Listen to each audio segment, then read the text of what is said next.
भैया आयुर्वेद में different departments होते हैं क्या? तो दोस्तों, दिक्कत ये नहीं है कि आयुर्वेद में ट्रीटमेंट नहीं है, दिक्कत ये है कि लोगों को पता ही नहीं है कि उन्हें किस बीमारी में आयुर्वेद के किस डिपार्टमेंट में दिखाना चाहिए।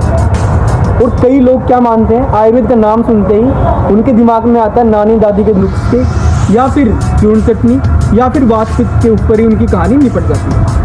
लेकिन आज हम जानेंगे दोस्तों आयुर्वेद के ऐसे 3 डिपार्टमेंट जिसका आपको पता चलेगा कि किस बीमारी में कहाँ आपको जाना चाहिए। तो मैं सबसे पहले बात करते हैं पंचकर्म डिपार्टमेंट। तो कई लोग जो पंचकर्म नाम सुनते ही सोचेंगे कि ये मसाज होता है सिर्फ, ऐसा बिल्कुल भी नहीं है। यह एक फुल ट्रीटमेंट है जिसके अंदर 5 कर्म होते हैं: वमन, विरेचन, आस्थापन, अनुवासन, बस्ती और साथ में ही शिरोविरेचन। इन 5 विधियों के द्वारा अगर आपको माइग्रेन की दिक्कत है या फिर आपको कोई स्किन डिसऑर्डर है या फिर कोई क्रोनिक डिसऑर्डर है या फिर आपको ओबेसिटी आपकी मैनेज करनी है या फिर जॉइंट डिसऑर्डर जितने हैं, या सबसे इम्पोर्टेंट, मैं अभी बीएचयू की ओपीडी के सामने ही खड़ा हूँ, जो हमें मोस्टली देखने को मिलता है, जितने भी न्यूरोलॉजिकल डिसऑर्डर्स होते हैं उनके मैनेजमेंट एंड रिहेबिलिटेशन के लिए पंचकर्म एक बहुत ही इम्पोर्टेंट भूमिका निभाता है। सो अगर आपको ऐसी कोई दिक्कत है या आपके किसी रिलेटिव को है तो आप आइए आयुर्वेद के बीएचयू डिपार्टमेंट में, जिसका नाम है पंचकर्म, वहाँ पे आइए और दिखाइए। अच्छा डॉक्टर साहब, ये आयुर्वेद में सर्जरी भी होती है क्या? अच्छा, तो हम आयुर्वेद में सर्जरी की बात करेंगे। तो सर्जरी को आयुर्वेद में शल्य तंत्र एक अलग से डिपार्टमेंट बनाया गया, जिसमें हमारी सरकार ने 58 प्रकार की सर्जरी हमें अलाउड किए, जैसे gall bladder stone, kidney stone, hernia, piles, fissure, fistula और कुछ बीमारियों के बहुत अच्छे इलाज जैसे फिशर, फिस्टुला, इसके हम एक क्लासिकल मेथड से इनका ट्रीटमेंट करते हैं, जिसे बोलते हैं छाट सूत्र, और इसके रिकरेंस होने के चांसेस बहुत कम होते हैं।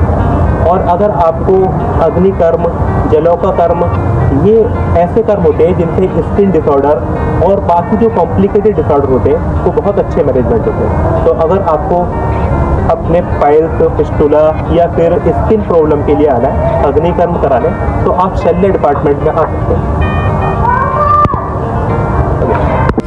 भैया ये काय चिकित्सा भी बहुत बार सुने हैं, इसमें क्या होता है?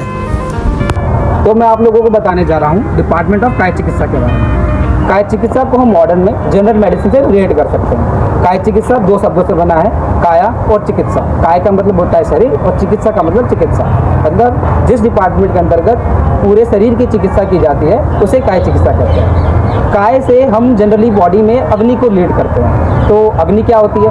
अग्नि एक ब्रॉड टर्म है आयुर्वेद की, जिसके अंदर हम डाइजेस्टिव और मेटाबॉलिज्म को ले सकते हैं। ठीक है, अगर कोई भी डिजीज़ हो रहा है तो उसके अंदर जनरली मेटाबॉलिज्म हैम्पर हो जाता है। तो आयुर्वेद के अंदर जनरली हम किस किस बीमारियों से डील कर सकते हैं? ज़्यादातर क्रोनिक और लाइफस्टाइल डिसऑर्डर से हम डील करते हैं, जैसे कि डायबिटीज मेलाइटस हो गया, ओबेसिटी हो गया, गैस्ट्रिक डिसऑर्डर हो गया, अर्थराइटिस हो गया, स्किन डिसऑर्डर हो गए और भी बहुत ज़्यादा बीमारियाँ हैं जो हम आयुर्वेद से अच्छा ही मैनेजमेंट करते हैं और उनका ट्रीटमेंट करते हैं। Thank you.